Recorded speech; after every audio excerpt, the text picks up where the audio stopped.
When I think about the murders of Alton Sterling and Philando Castile by the police departments in Baton Rouge and Minnesota, and then the subsequent murders of the five police officers in Dallas by Nick Xavier Johnson, I clearly see the vicious cycle of codependency as it relates to racism presented in front of me.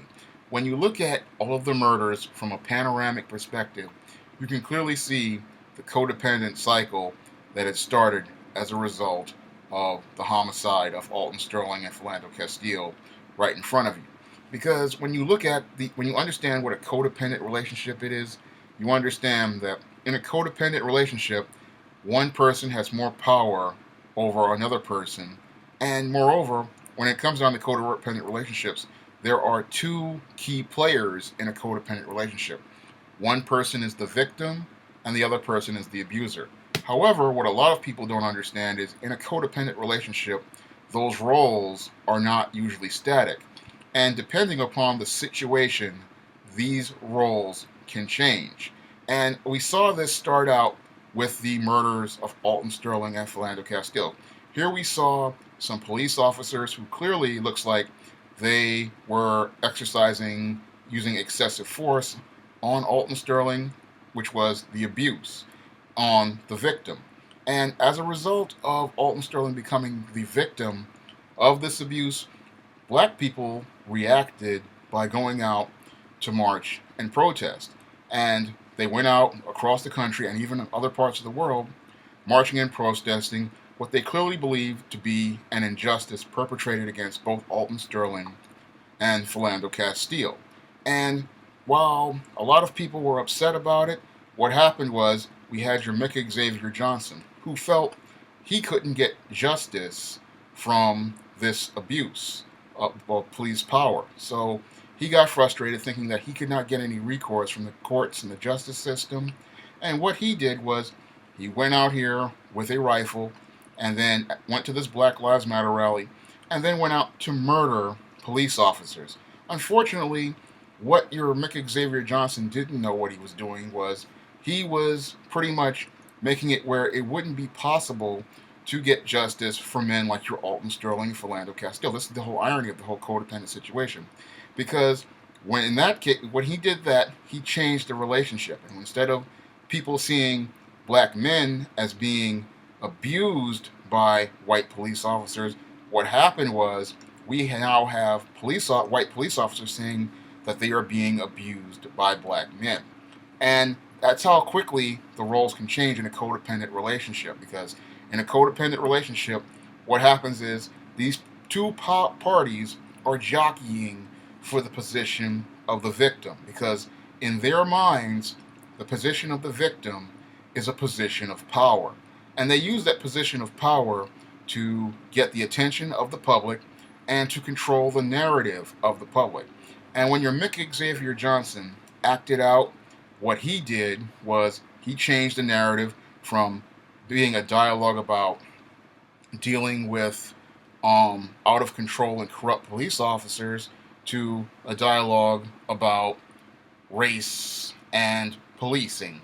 And while people think both dialogues are similar, they really aren't, because what happens is all the issues that people have regarding these brutal, corrupt, and dangerous police officers who are unstable and are not good fit for the duty of protecting and serving the community, those issues wind up getting swept under the rug. Because in this whole codependent paradigm, we are now seeing the officers as the victim, and people are looking to protect the officers from what they believe are violent-prone black brutes. Because that's how the narrative is changed. Because when you have a person in the victim position, they have the power. They believe they have the power. And sadly, in white supremacist America, what happens is you have people who will now take the side of the police officers without looking at all the evidence from an objective perspective. And that's how the codependent relationship really becomes dysfunctional. And that's why we really can't get any solutions with these situations. Because again, like I said in the previous video, this is a paradigm that is repeating itself. Moreover, it's a paradigm that is starting to become more and more of a vicious circle, because when we look at the case of Eric Garner and Michael Brown from 2014, we see that people of color, black people, were willing to give the justice system due process. But when we look at the cases of Alton Sterling and Philando Castile, we don't see people being more willing to give the American judicial system a chance at giving due process. They are becoming frustrated with it, and that's what happens when you have dysfunction. And the whole thing is that this codependent relationship between blacks and whites in America is starting to deteriorate, and that's why we're seeing such an escalation in violence. This codependent relationship, you know, it's never a good thing. Codependent relationships thrive on the victim and the abuser, and them continuing to switch roles with each other. And this is how enablers, exploit the system in codependent relationships, because an enabler is a person who lives off of the misery that the two codependent people are. And in the case of your codependents, in this case, your enablers are your black pastors, your liberal politicians, your pro-blacks, and your white supremacists. They make their money by keeping blacks and whites jockeying for that victim position. As long as they continue this back and forth with each other, they make money by getting them to give them money while for making excuses for their bad behavior.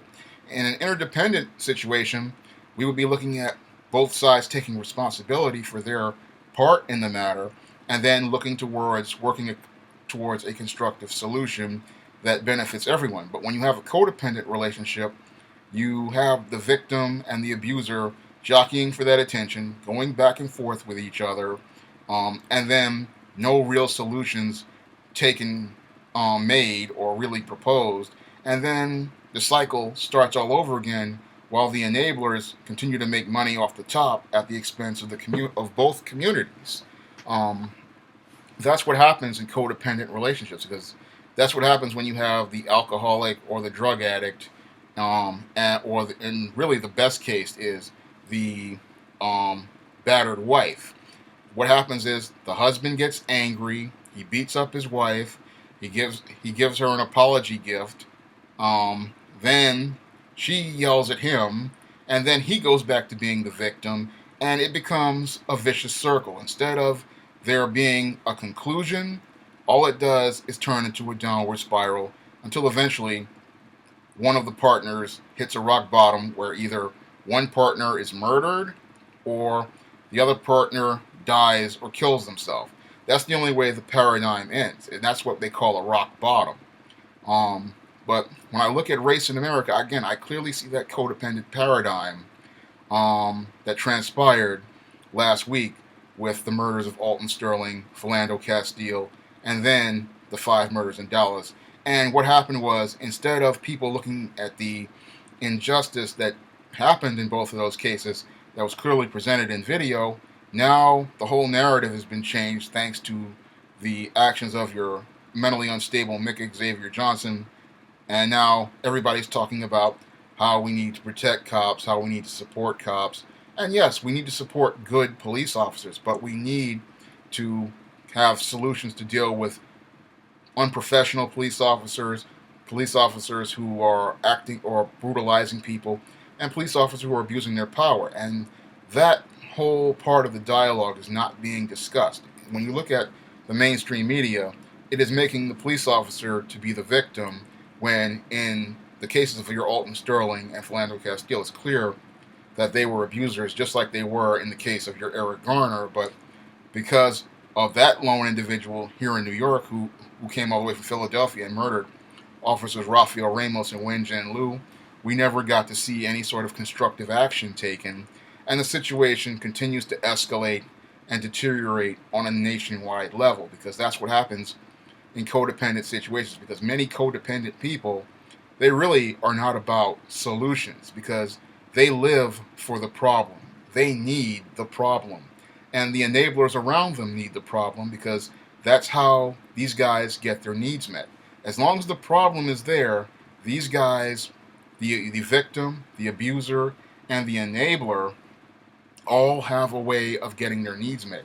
Once you take the problem away from a codependent person, they have to find a new way to get their needs met. And because they are not interdependent and do not know how to get their needs met on their own, what happens is these people just cease to function. And this is one of the big problems with race in America. We have a whole host of codependent people on the black side, we have a whole host of codependent people on the white side, and we have a whole host of enablers who keep the dysfunction going on, all to get their needs met because most of these people do not know how to go about making a living for themselves, how to build their own community, how to maintain their own community, how to get a way to take care of themselves.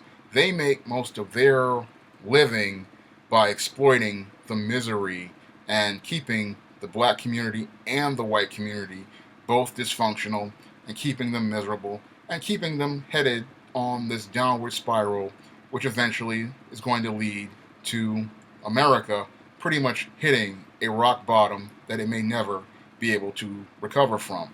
That's all I have to say for this video. You can comment, rate, and subscribe.